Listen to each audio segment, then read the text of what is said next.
So Jared, What's up? so this past weekend, won one of the most important things to win. Yeah. This is your third time winning? I think The so. chili cook-off? I mean, Emmys, who cares about that? It's not as important. Church chili cook-off. Yeah. Yeah. Yeah. So I, go for the Texas style, none of that bean crap. Nope. Lots of meat. Three That's kinds all of meat. Yeah. That's how it should be Yeah. with chili. No beans. Yeah. And don't be weak on the spices either. Yeah. Don't hold back. No. Yeah. It's some good stuff, but it's just, a recipe I found online. So I can't take all the credit for it. But have you perfected it in like how many years now? Yeah. I pretty much Refined stick to the same thing. So take a chuck roast. If you really want to get fancy, a brisket, and you smoke that overnight, and then Is it that's still chili though if it's a brisket? and then you the next day you cut that up into small little chunks, and that's like your base of your meat. Yeah. But then you also use some ground hamburger and then breakfast sausage in there too. Yeah. Nice. Yeah. And those are the kind of three types of meat or styles of meat that are the base, and then of course lots of different types of tomatoes and other things. But yeah. So you've refined it somewhat? And then you let that simmer on your smoker all day for like eight hours, stirring it every 30 to 60 minutes. The chili is mysterious and important. Yes. The chili is very mysterious and important.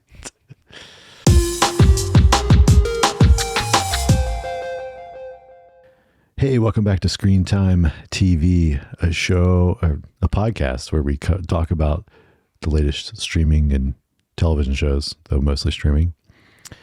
Currently, It's a show, YouTube show. yeah, deep dive into Severance Season 2.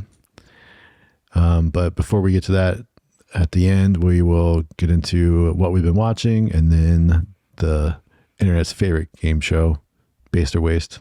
Yes. There'll be time codes, so you want to jump around in your podcast app or YouTube player. Yes. So, Jared, did you sever your balls in the elevator this morning? Yeah. I must have. That was my, yeah. Yes. I definitely wanted to use that one. That was a good one. Yep. So, my name's Josh, and this is my co-host, Jared. The corn is very special, Josh. The corn is very special. Oh, man. All right, so stay tuned for the Severance Yeah. episode 6 coverage. But first, let's get into what we've been watching. Yeah. What have you been watching? One movie, one show. Okay, I got a little bit more than that. Okay. We might have one of the same shows at least, Probably. I imagine. So So maybe I'll start. yeah, So, you start if you got more than that. Yeah. so I did go see Captain America: Brave New World. Oh, did you really? Yes. Oh man. I had to. I have not missed a Marvel movie in the theater, Yeah. like official, none of that, like the Sony crap. Right. Were you actually looking forward to it? I was, How'd you feel before and after watching it? I was going into it, with trepidation. Like I was a little like, this is probably not going to be good. It's probably going to be okay. I will say it actually ended up being a little bit better than I was thinking it was going to be. Really? Yeah. It still wasn't great, but it wasn't terrible. It actually, I think there was some good moment. Honestly, they did a lot with, like character moments that, like really showing that he doesn't have the super serum, and like, so he can get Falcon. right. Well, Anthony Anthony Mackie's character, like the new Captain America, like he's doesn't have. I mean, he still has his Falcon suit that helps, but like he's not at like It's not Steve Rogers. not Steve Rogers with like the basically indestructible body, so to speak. So you see him get hurt, you see him like be tired, you see him like it just like, but still working through that. And so there was some good stuff with that. There was so then we have the new Falcon guy. He was actually cool. I liked him. Okay. I forget his name, like his real name, but he's like kind of taking up the mantle of the character Falcon since Anthony I don't think I even saw him in the trailer. I don't know that he is in the trailer. Okay. I mean, if he is, it's so brief that you wouldn't know who he is until you watch the film. So I like that character. Looking forward to him. I liked his attitude. Like he was like this kind of, I don't know, just Latino from Miami, and he kind of has that vibe. And I was like, this is fun, and it's a different than any other the Marvel characters so far that they've used in the MCU. Nice. And then so because of that, he kind of has a wingsuit too. So you got two guys, and there was a really cool fight scene where they're having to fight Japanese and American, or not fight them Japanese. I guess they're trying to F-16s in the sky.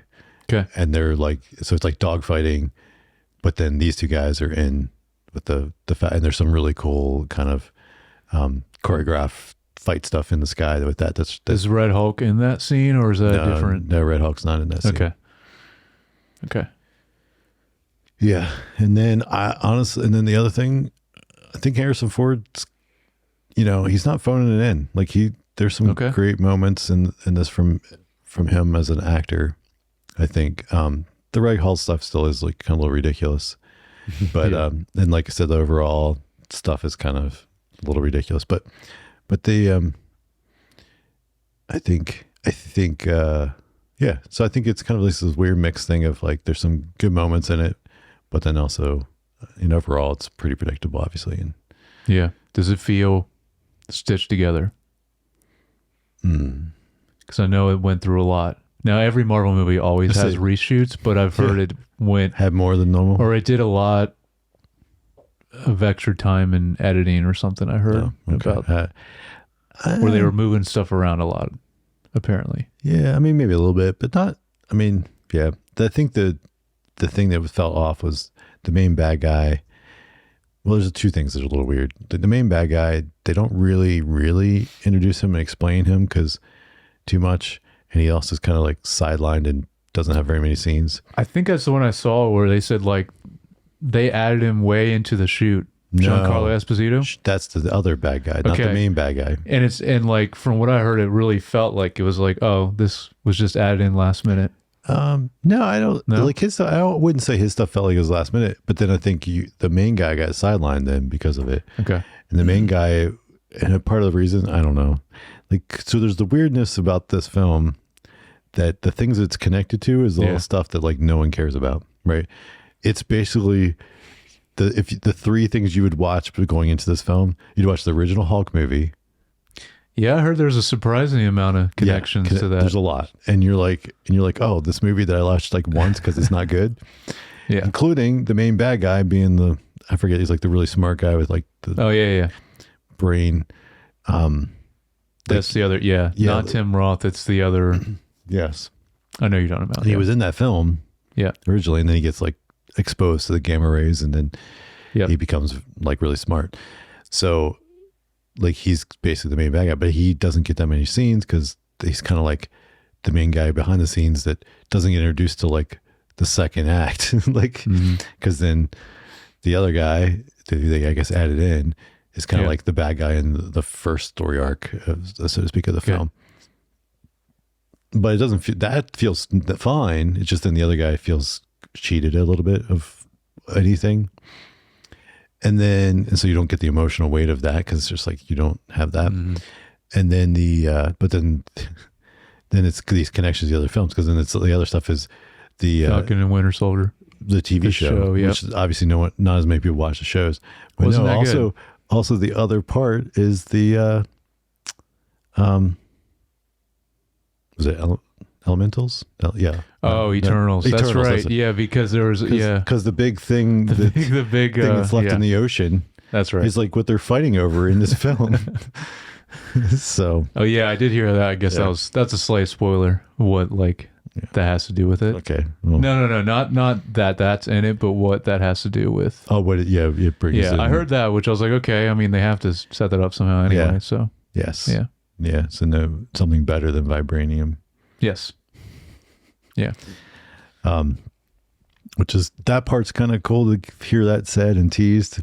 As a X-Men fan myself.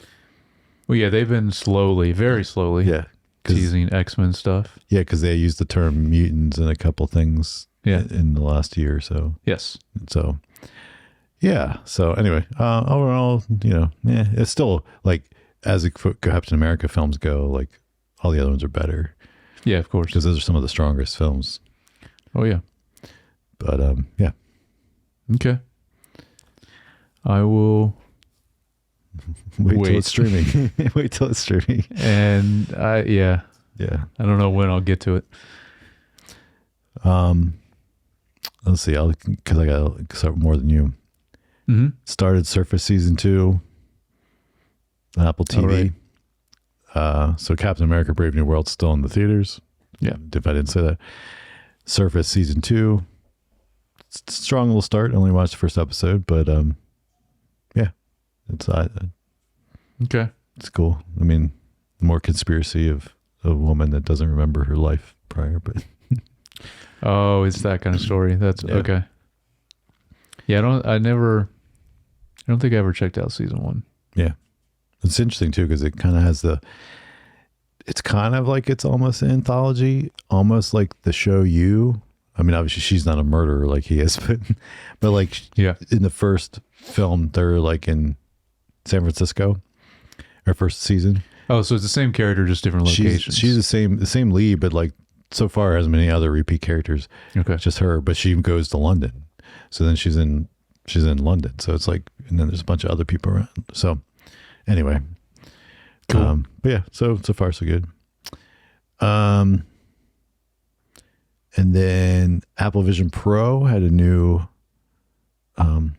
immersive episode that was kind of cool. In their Boundless series. So the first one in the not another music thing yet? No, not another music thing. And the first one in the Boundless series was the hot air balloons in Turkey. That's right. That was really cool. Yeah. They were Arctic surfing up in Norway. Oh, and it was pretty cool sick. too. Yeah, it's crazy. These people like get in this freezing cold water and surf, but that I'm was sure you feel like you're actually there, just like everything else. Yes, that Apple does on Vision Pro. Yeah, the immersive stuff is always. I mean, I just practically would watch anything. Yeah, it's just cool. I would too. Transports you. Please check it out. Yeah, really transports you to feel like you're there. All right, I'll let you talk a little bit. What do you got? Well, I guess I'll start with the movie because the show we probably both watched. Mm-hmm. I finally watched Wicked.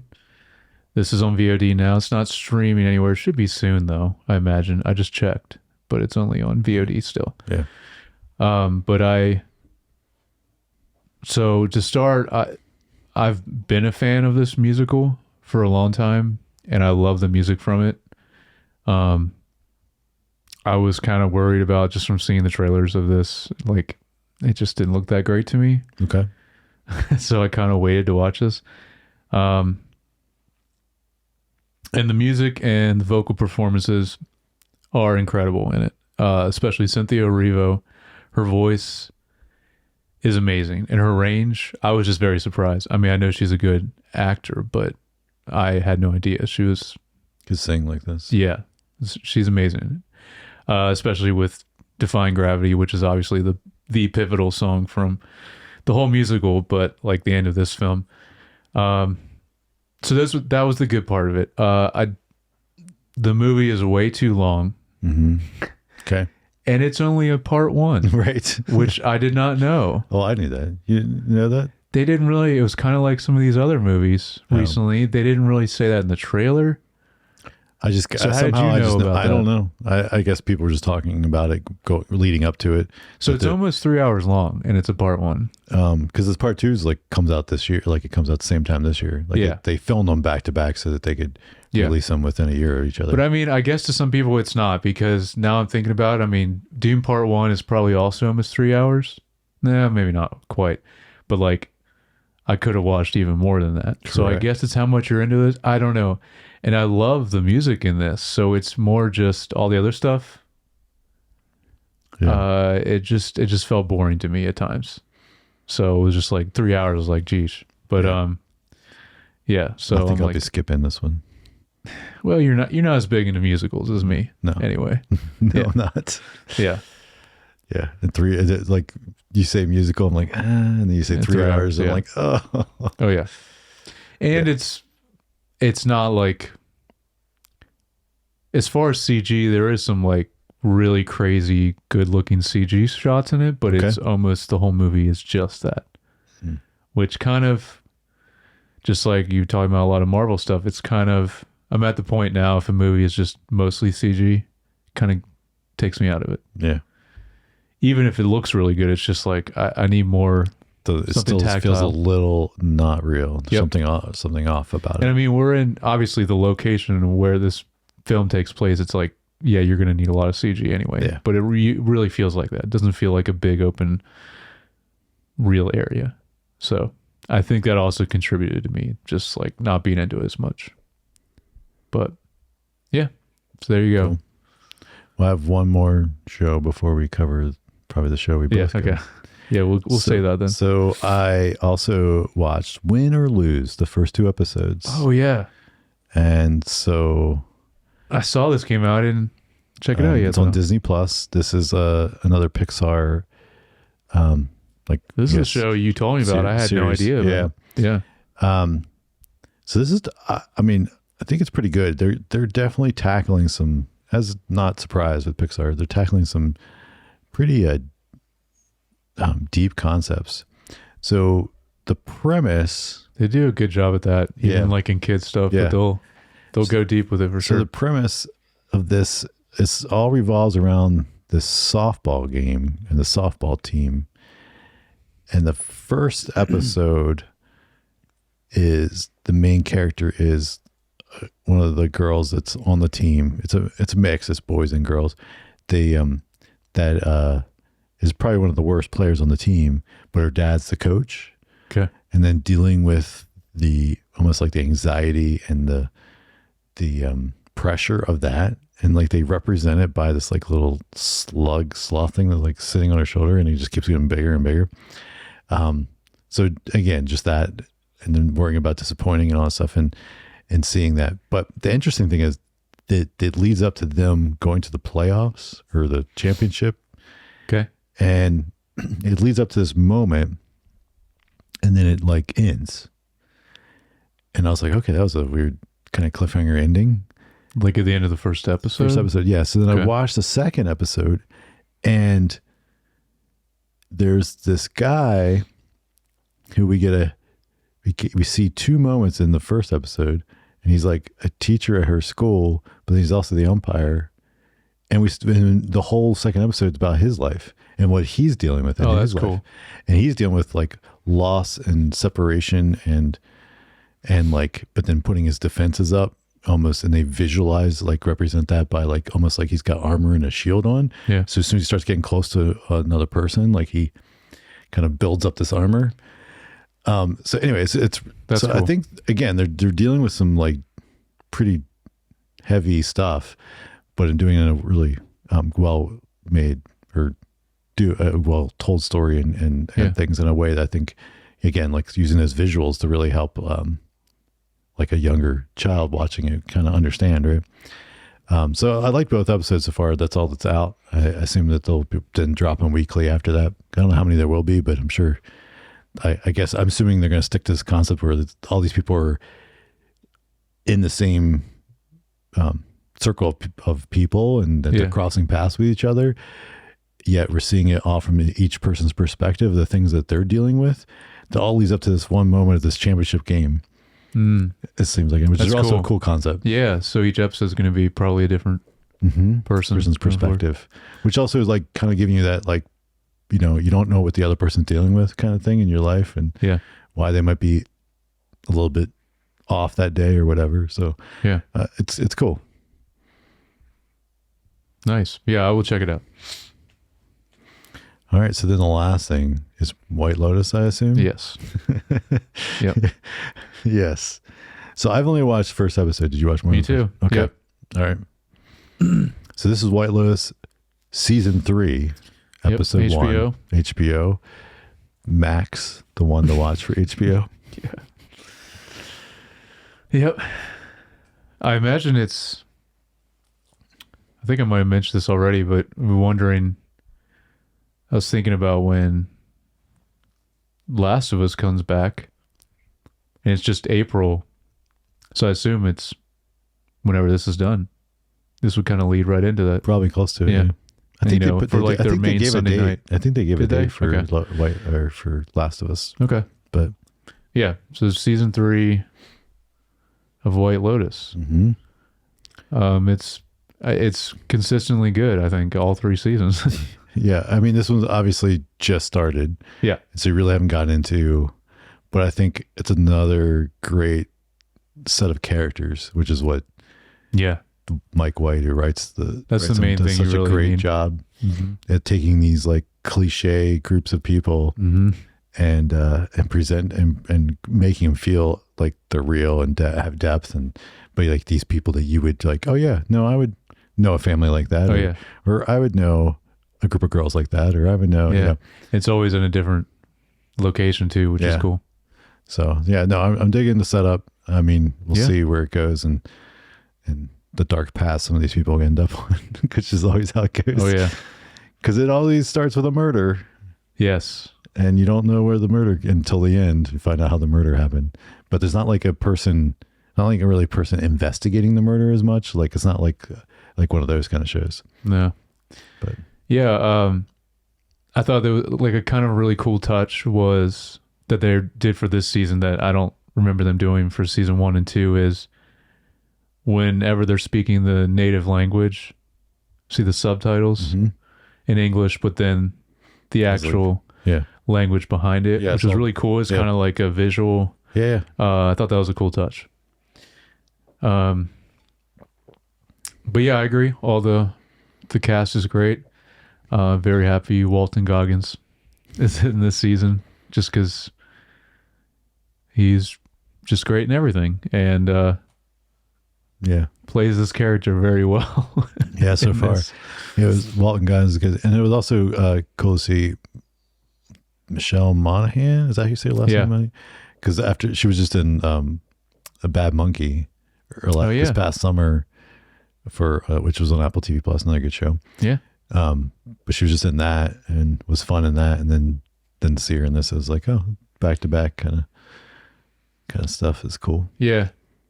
Yeah, and it was cool also seeing the one girl from Sex Education. Yes. Because I was thinking, like, that's the only thing I've seen her in. Yep. The girl that's with Walton Goggins, right? Yeah. So. Yeah, she was in that, Yeah. And, then in the little friend group, the lady that has, like, seems to be not the one that has money. Like, I forget her name in the Carrie show. Coon. Of the girl group you're talking about? Yeah. Because it's Leslie Bibb, Carrie Coon, and Michelle Monaghan. Yes. Okay, so Carrie Coon. Yeah. Because she's in the Gilded Age. She's in the Gilded Age. Yeah. Yep. She's in The Leftovers. Okay. She was even in you wouldn't know just by the voice though. She was in Avengers Endgame and Infinity War. Oh, okay. She was like one of the henchmen of or henchwomen of Thanos. Okay. Yeah. I didn't know that. Yeah. Very random. But she's been in a lot of stuff. Yeah, I've seen her in a few other things too. She's always good too. I feel like I haven't seen Leslie Bibb in a while though. True. And then the oldest son is Arnold Schwarzenegger's son. Yeah. He was just in Gen V. That's right. That's the only other thing I've That's seen. right. He him in, was. Yeah. That's right. He was. Yeah. I Yeah. do He think. plays the douche well. Yes, he does.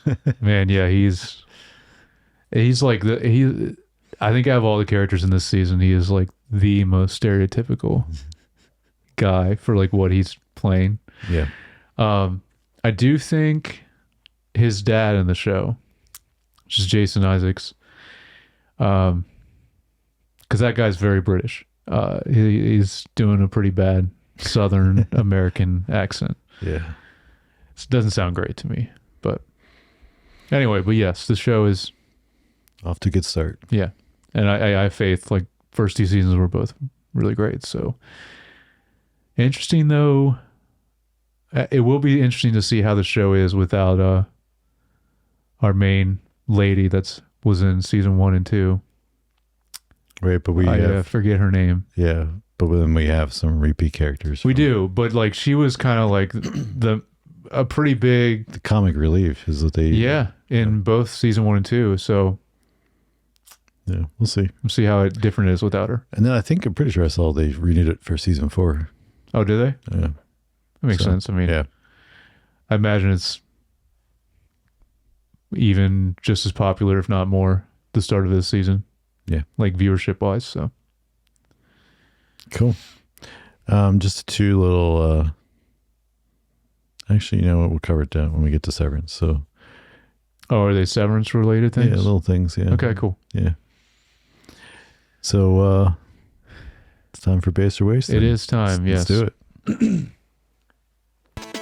It's time for Based or Waste. All right. Welcome back, everyone, to Based or Waste.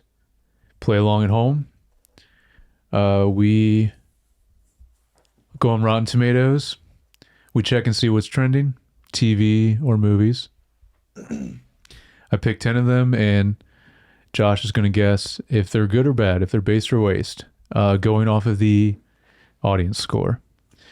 We are back to films, Okay. cinema. Rocky 2025 for Josh so far with his scores. So we'll see. We'll see how he does. We're back to films. Maybe a strong suit. In 2025, maybe. We'll see. Yeah, we'll see. Are you ready? As ready as I can be. Okay. All right. First one is One of Them Days. I actually wanted to watch this movie.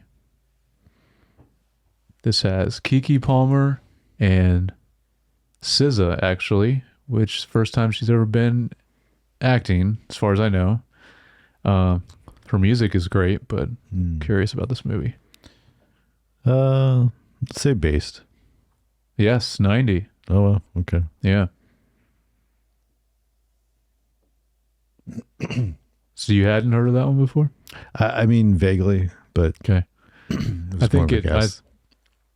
it seems like a Netflix movie. I don't think it was in theaters or just went straight to streaming. I could be wrong, but all right. Next one is Better Man. This is a movie I have no interest in. Okay. I'm trying to remember what this You'll know what this is if I mention it's about the monkey dude. Yes. Not to be confused with the movie called The Monkey, Yes. but you know what I'm talking about. Yes. He's playing some historical Yeah. person. I don't I'm know. gonna say waste on this. Waste? Yeah. No, based. This is also a 90. Really? Yeah. I guess it's good. Yeah, maybe. All right. Okay. Flight Risk. You don't know this either? I know what this film Okay, is. okay. I'm gonna say waste on this. It's right on the line. So it is still based. It is a 62. I would have thought it was waste. It probably will get there, I imagine, Yeah. but it's still technically Hanging in there. based. But yeah, Okay. I'm surprised it's even that high. Yeah. All right. Love Hurts. I'm gonna say based on this one. You know this one? Yeah. You familiar? Okay. I've not seen it, but Yes. This is also right in the line, though. 61. I would have thought it was been higher than that. Yeah. All right. Now we're going to The Monkey. The Monkey. Yeah. I'm going to say based on this. This one I don't know what it's about. Do you know? What is this? I don't know what it's really about either. Okay. It's the same guy that did the Parasite. Oh, really? Mm-hmm. Okay. We should definitely watch it then, because I love Parasite. Okay. Did you say? It's a based. Based? Yes. Also on the line, though, 60. Oh, okay. Interesting. I did actually this time, because I found these early last week. I checked them all again today Okay. to see how much they changed. Did any of them change much? I think only like one or two. Most of them stayed the same. Yeah. All right. Next up is, let's see, we're halfway through. Yeah. All right. Presence. This is the new Soderbergh movie. Kind of maybe a horror film, maybe more of a thriller. This is not ringing a bell, so I'll just say based. I was hoping it was based, but it is at a waist 52, which is sad, especially for Soderbergh. Yeah. But I still want to see it because I like him as a director.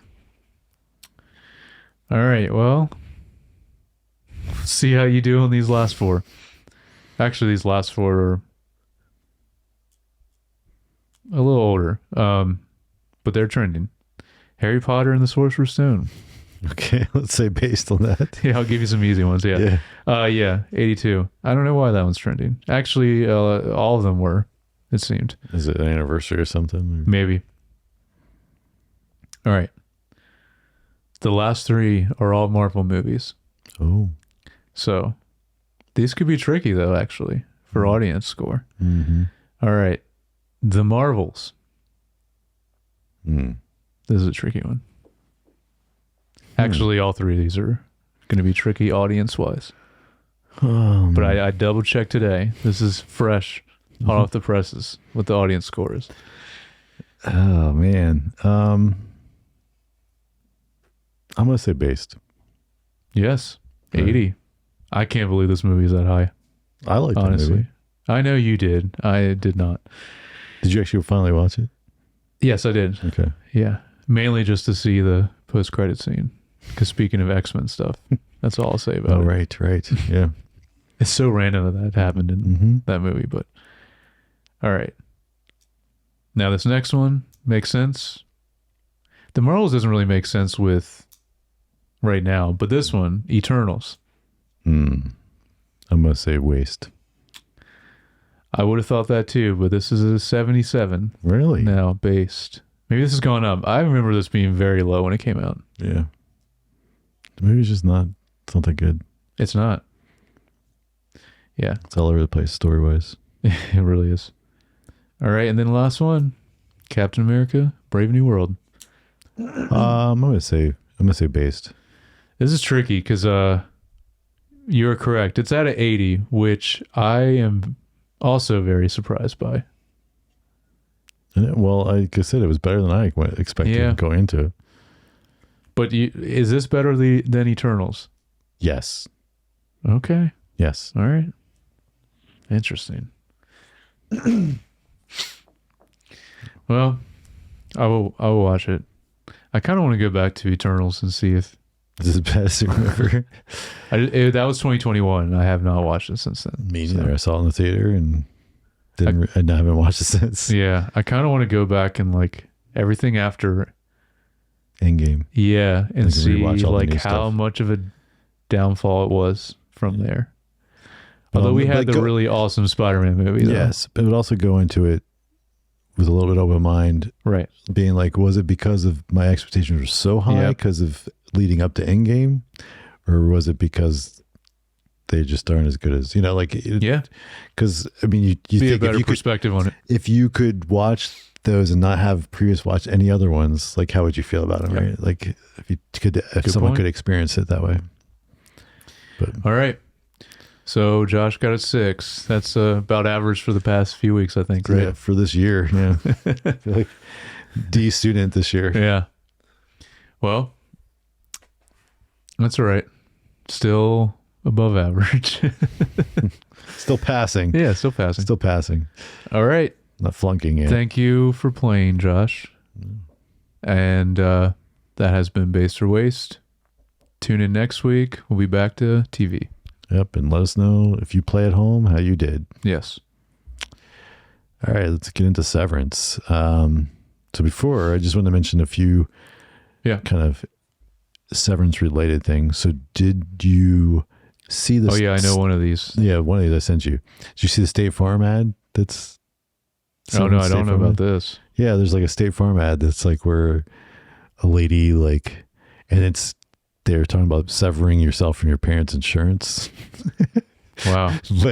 But then you have the ad itself was directed by Ben Stiller, and then you have Oh, is someone from the show in it? Mark S, like Adam Scott is in it. But then they also have I guess whoever's the spokesperson that has been in other State Farm ads, like he's in it, and as like another person that's on the separate floor, and then this lady's like, a younger woman, is like watching her intake tape from like being severed. Oh, and then they so she's like, that's I don't cool. know. I didn't see this. Yeah, so it's fun. It's the marketing behind the machine that's like making Severance part of pop culture on top of the popularity of the show is just cool. Which leads me to the other thing that happened this past week.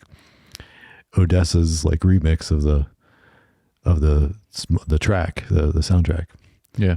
And that was pretty sick. Yeah, it was sick. I checked out some of it. Music Too Refined too. It was 12 hours they did. Yeah, I mean, it seemed like kind of repeated. Like I mean, I didn't watch a whole lot of it, but I let it play for a while. Yeah, I did too. It was very cool though. It wasn't just the main theme though. I mean, no, it is. Yeah, It's it was the soundtrack different of like different themes. Yeah. Yeah, and it was I like what they did with the visuals though, where they made it like scenes from the show, but like kind of VHS filter. Was that the effect? Yeah, kind of. Yeah, it's cool. I'm kind of hoping they put this out in Apple Music. Yeah, me too. Because I'd like to listen to it, but I don't want to have YouTube playing on my phone just to like listen to it. So I also saw surpassed Ted Lasso. Severance is the #1 show for Apple and viewership ever now, which was held by Ted Lasso before, right? Which is awesome. So goes to show how many more people have jumped on since season 1. Welcome. Yeah.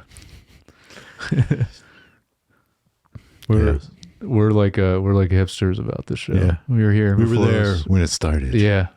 We were fans. We were fans back in February of 2021. We were, right away. Right away. All right.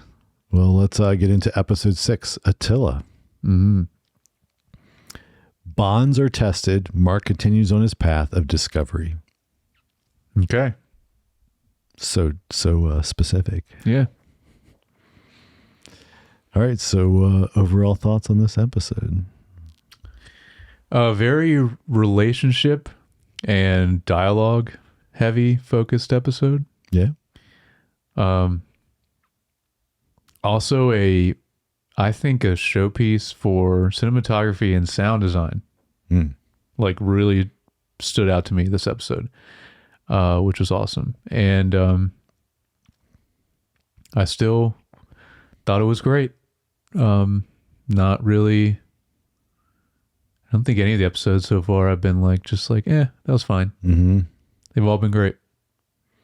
So still great. What do you think? The Orpo one. You said it had a slow start. Yeah, I feel like the first half of that one was a little like, okay, what are we doing? but yeah. No, I mean, this one's another one where not a lot of plot movement forward in general. Still like last week's episode, but like some heavy character development. Yeah. And some great just character to character interactions that were Yeah. phenomenal. And then you're right, there are some really cool cinematic choices that were interesting and cool. So There's one thing in particular with the sound design okay, I'll mention. see, I didn't notice anything stand to me. Okay. And of course, again, it's not the area that I pay attention to as much, but cool. Well, let's get into the episode. So we start out with Mark recounting his experience of him, like what we saw at the tail end of last episode, where he kind of stepped into the severed floor and remembering that. And it's also like, I just kind of thought it was interesting how, like, to him it seemed so wild and weird and strange. It was like the walls, everything was so white. He's like saying all this stuff. And yeah, so I thought that was interesting. Also, just the way they do this, it's almost like time is not related, right? Like you see that throughout this episode when he kind of flashes back and forth. It's like sometimes it's like which one is happening now and which one is he remembering? Yeah. And you don't know. No. You don't really know. Like, it's like you think, but then it's like the way they play with it, you're like, or was it the other way around? I don't really know. So I thought that's kind of cool. And anyway, and you there's several times in the episode where I was wondering, which one is actually happening now, which one's a memory, and you don't know. Yeah. Yeah. I love in this scene where Mark talks about bargaining as one of the stages. Grief. Yeah. He says, you think about all the things that you would do and all the things you'd change to get that person back. It's dumb, but we all do it anyway. And it's cool the way he talks about that. And it made me also think of, so I'm wondering, because he mentions something about, what does he say? Oh, he says, yeah. So I'm wondering about if everything wasn't exactly perfect with Gemma and Mark's relationship towards the end. Because we've gotten like little moments of that in some ways. Because they mentioned before about having trouble conceiving. I think that was brought up in season 1. And also like Mark starting to heavily drink. And maybe he started doing that even towards the end before a car accident. Or maybe he was even involved in the car accident as a result of that.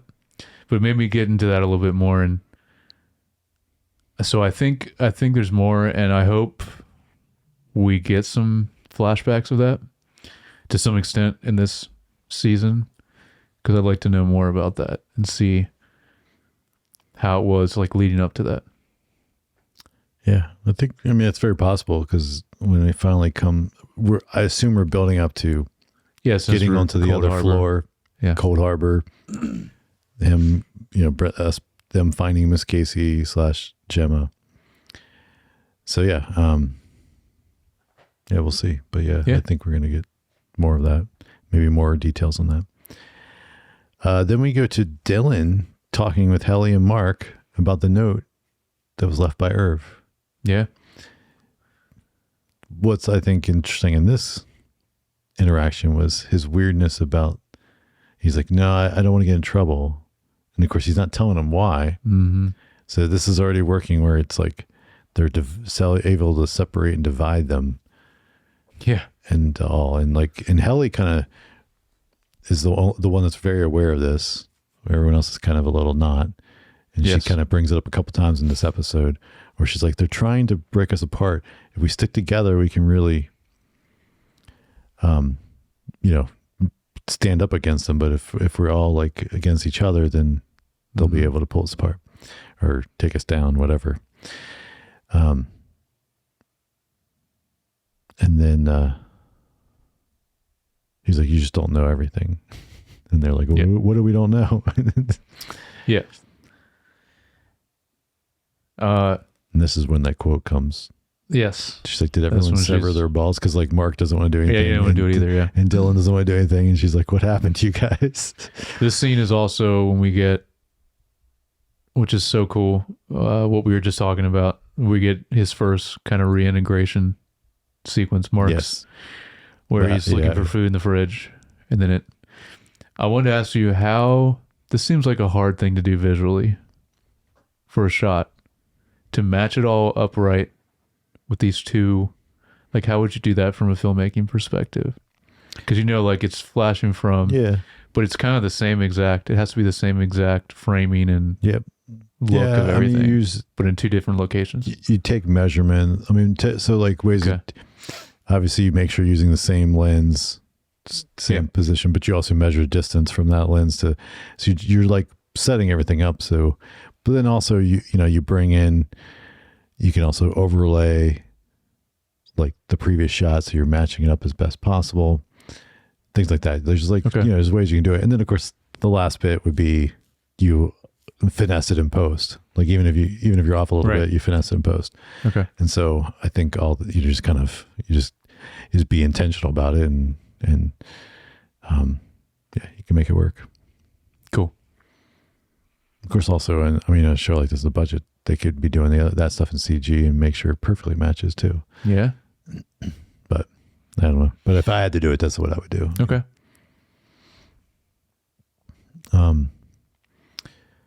Yeah. So then Mark opens the fridge, gets a flash, and then we cut to Milchek meets with Miss Wong and puts her in her place. That's what I put down. Yeah.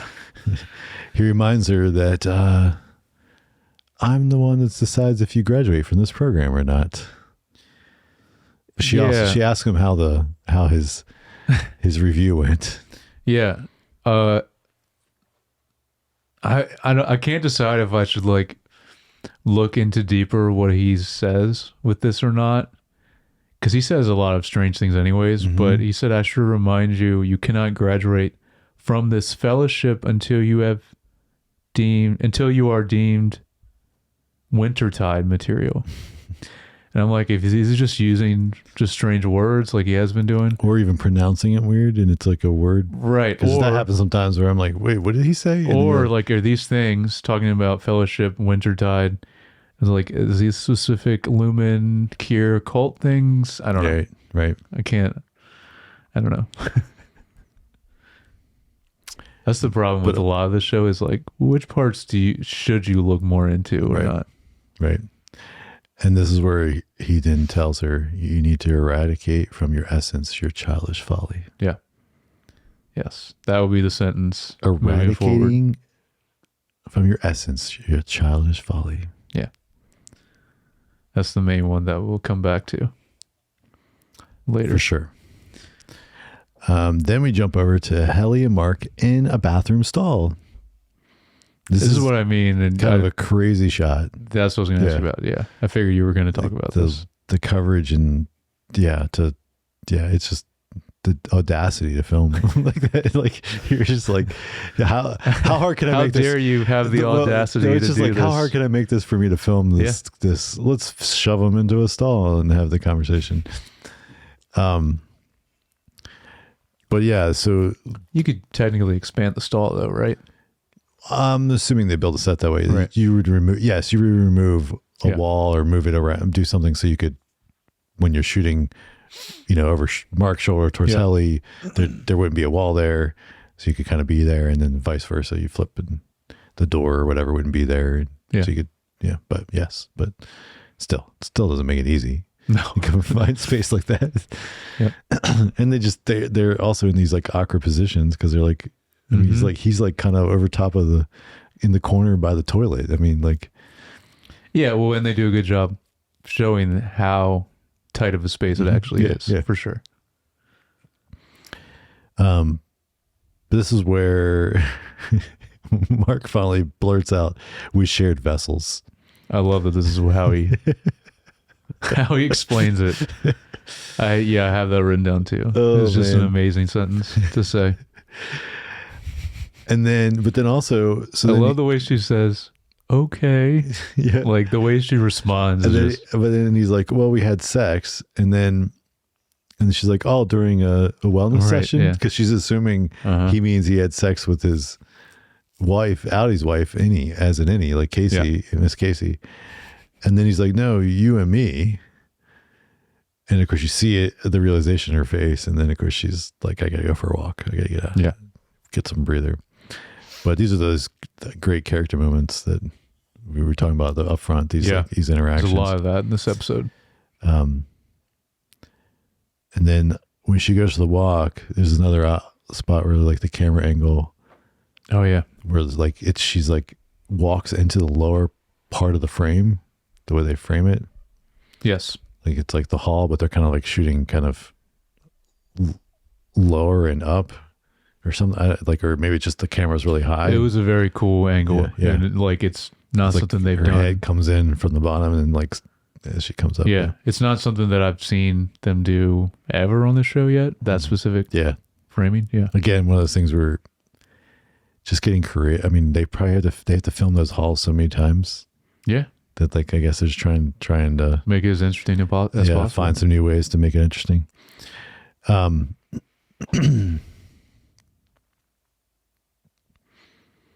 And then we get her taking her shoes off, which was also kind of a interesting symbolic Yes. thing. And then we get a brief, it's not too long, but like a quick shot of Milchek practicing with the paper clips. Mm-hmm. Yep. Putting them on the right way. Yeah, it's funny. And then Dylan's hanging with his wife again in Yes. the family Visitation. yeah. And this is another one of those where he goes, is it okay if we try the hug again? I kind of like the hugging. Yeah. I was very happy to be right about this from last week or the week before. Or I don't remember when it was when we talked about it before. Where I was talking about, you mean when this first got introduced. Sure. Oh yeah, I guess whenever that was, when I was saying she seems to have more affection or more desire for Dylan's and Annie, and that's pretty much confirmed in this episode. Yeah, so especially with the later scene. When we see them on the outside. I think what we're seeing is it's more of a, I think he probably reminds her of who her husband was when they first met, like the early days, or when they first got married. Yeah, like, and so like she's, and of course it's weird because I mean, kind of jumping the gun, but like, you know, she lies about. Yeah, so it's like she's having an affair with her, but then it's like it is her husband. Well, this is what's so great about this episode, and with many other scenes in this episode, even is so many great ethical dilemmas with Annies and Outies, not only with relationships but religion, which is an awesome thing that we'll get to, that I thought was fascinating as well. So anyway, they hug, and then as they kind of start to pull away from the hug, they end up kissing too, which is the first for them. I do like how they cut between this and then seeing like Mark and Helly kissing, and then so it's kind of like this little intercut as he's talking about it and she's like thinking about this is basically when Helly's like, all right, let's do it. Helly finds Mark, they kind of find each other, both go looking for each other, and but like he's like do you want me to describe it? Yep. And of course she's like, no, I want my own memory. And they go into the unused office and make their own tent. Yeah, I think it's also great that because you mentioned this on a previous pod, and you were spot on with them being in their adolescence right now. Because like even this type of thing is like so real to like teenagers trying to like find somewhere to you know, like they're like, oh, where do we go? And they figure out something. Go parking or whatever. Yeah, they just get creative, and they're like, well, like all of this, even the way they're in this scene too is just like very Correct. true to awkward teenagers. Yeah. So this is done really well. Yep. And then we get the cut and back and forth between them and Dylan and his wife. But yeah, and then we get Milchek reviewing his performance brochure. Yes. Which is so funny. I have to call it a brochure because it is so well designed and heavy very stock detailed. printed and and he starts practicing the mirror because he once again says about getting rid of the childish folly, eradicating it from You your must essence. abandon childish things is what he says. He switches first. he switches it to you must abandon childish things, and then eventually ends up you must grow up, and then you just like grow up, And then grow. So kind of sad about this because I love Milchek's the way he talks because it's so I entertaining. agree. So I'm hoping he doesn't like it. It's still I don't want him to lose all those. I know because it's like so fascinating, unique, and he uses words that you like. Yeah, Or never like I heard said, of him. sometimes it's a word that he's just pronouncing it differently. Or it's just a word that you're aware of, but just like it's just one that he's bringing back that you've not heard in forever. It's great. And so I love his vocabulary. Me too. Even though I would never write him up for this in his performance review. Even if I put that as a positive for his but someone performance. did. Someone complained. Yeah. Also, I'm sure you'd want to mention also just another awesome shot from the mirror pushing in on him. Yes. Very cool. Yep. So we go back to Mark and Helly, and they're walking back from their makeout session. And she asks if it was It's a little different. more than just a I know, makeout. it's just funny. Like, go hide under the desks and make out. Like they're coming back from sharing vessels. You're sharing vessels, yes. There you go. And she asks if it was different. And instead of answering, he kind of pushes her against the wall and kisses her. Mm-hmm.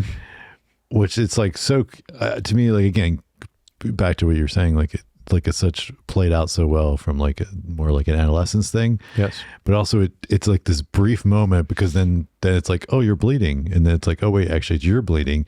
And of course we all know from Petey from season 1, the bleeding of the nose, probably not a good thing. No. So then they end up in the office with Miss Wong playing nurse.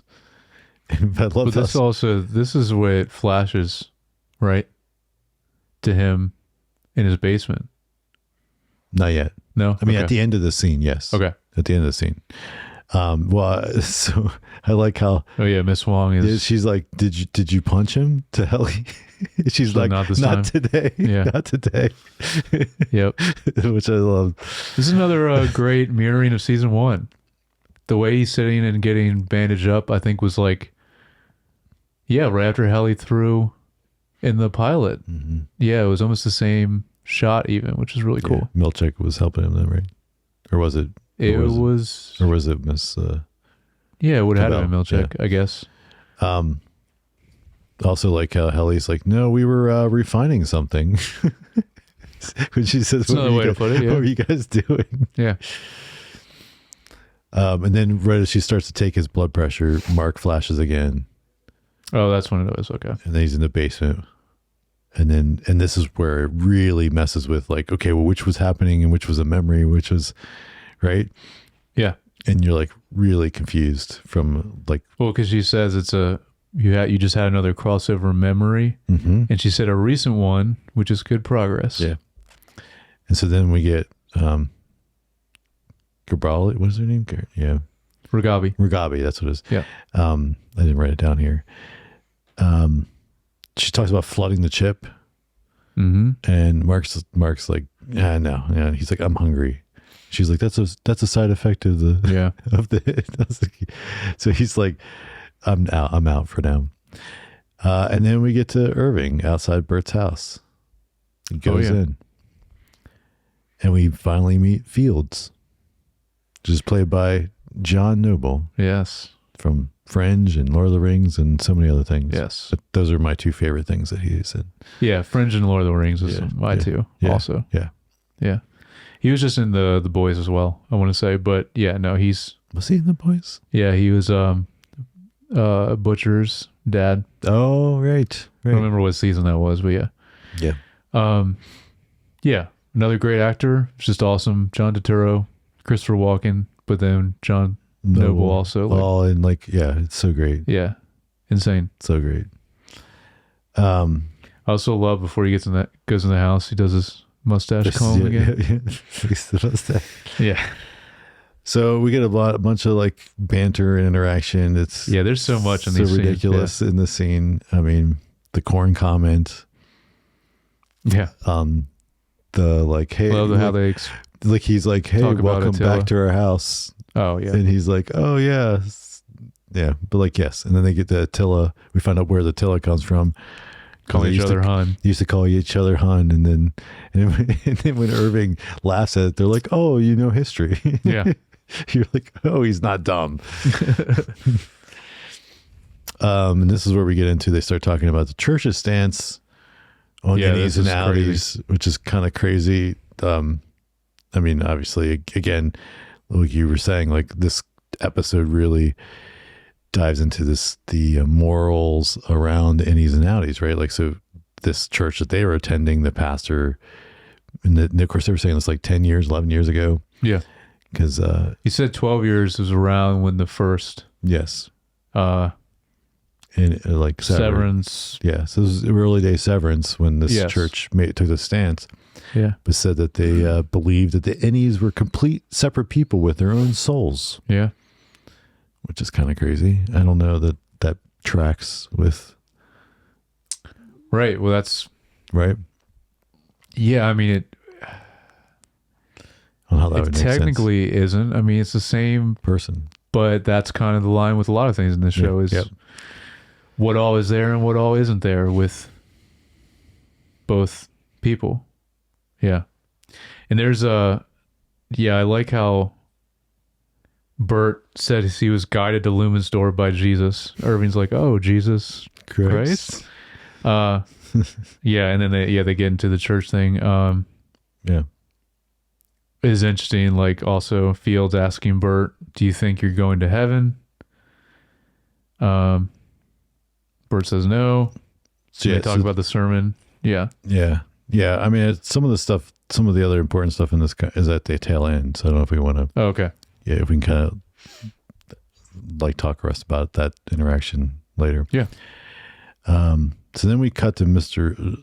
Drummond going into Irving's apartment with his own key, which I guess Lumen has keys to every place in Keir, the town. Yeah, but why is he going there now, knowing that Irving's not there? I don't know. But he obviously knows he's not there. Right. Something to bring up at the end of the episode. Yep. All right. And then we see a brief interaction with Gretchen. Well, I want to say Drummond specifically goes through the crate and sees. Yeah, but that happens in another scene. But oh, okay. I thought it was the same. Nope. Oh, it cuts back to. All right. Yeah, that's the problem with these ones that cut around a lot. But so then we go to brief scene with Gretchen and Dylan, and she lies about not meeting with Danny. Yes, and she's like, "Oh, they canceled it." Yeah. Yep. So she's feeling guilty by what she's doing because she's covering it up, but then, like we said, there's a moral weirdness there that, like, is she actually cheating or not? Yes, right. It's another zip code. It's not cheating. Yes, exactly. What film's that from? Yeah, right in.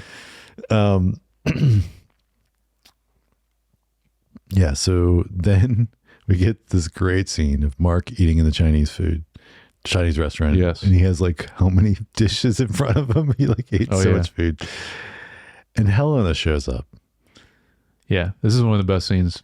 And I think. Yeah, this scene's great, but it's also like she's so awkward because she like tries to sit down, like she like just happens to come in there, but like she obviously didn't. And she like makes eye contact with him and then just gets up and comes over. So great. So great.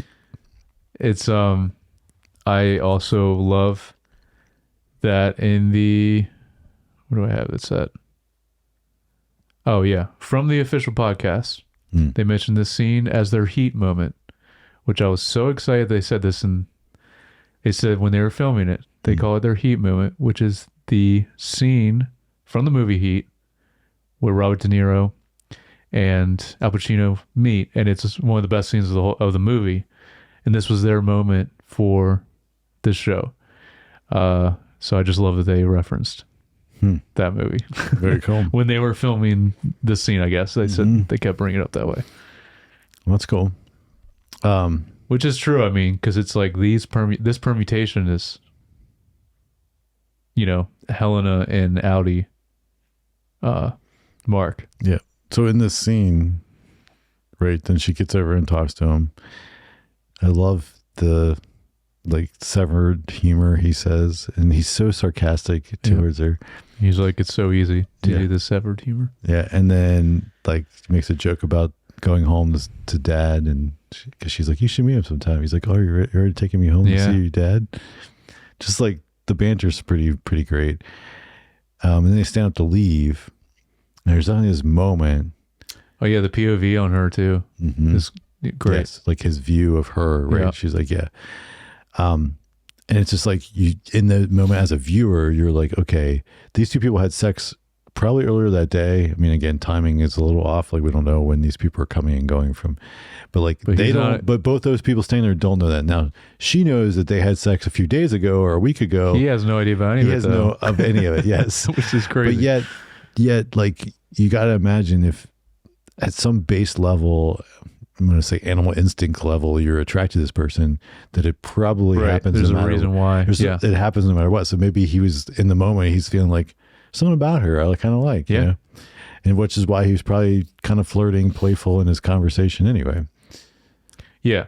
That's another question. Yeah. Like, is that transfer over at all? Yeah. He has some already when he meets her here now. He's like, why do I have this attraction to her already? Like, yeah. I think that's a really big part of the scene, and just because it's the first time meeting each other in this way as well, which is so interesting. Also, she definitely mispronounced his wife's name on purpose. Correct. Yeah. Well, I mean, that's what it seems. I mean, I agree that seems like that way. She was doing it to but why is she messing with him in that way? Maybe she's really hoping to try to trigger some pain to keeping him going back in, because they want him to finish Cold Harbor. Yeah, I guess it could be a test with But the question is, why did she show up there at all? Right. And I think that goes back to why she even wanted to be Helly, is because I think she likes the feeling that she has when she can not pretend like she has all the weight of the whole company on her. Yeah. And I think she likes that and being able to be Helly. And so I think she's missing that. And then, of course, I think she kind of likes Mark for real. Oh, yeah. It seems that way.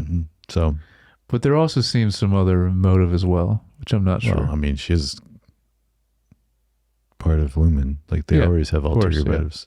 There's like layers of motives. Yeah, but I mean something like specifically with her. I don't know. There's definitely something else going on. Then we go after this. When I love the framing when he walks out of the restaurant and they have the camera like sitting right on the divider, and he's like, "Wow, yeah. It's really cool framing as well." In that, but this also changes his mind.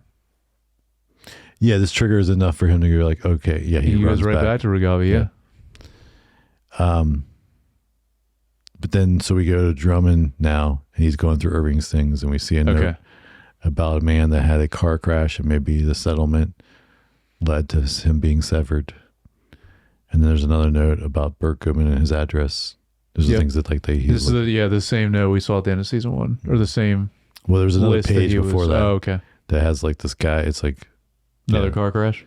But yeah, about a car crash, and then maybe the settlement led to a severed. There's like kind of like the note that like Irving had written, like a hand part of it.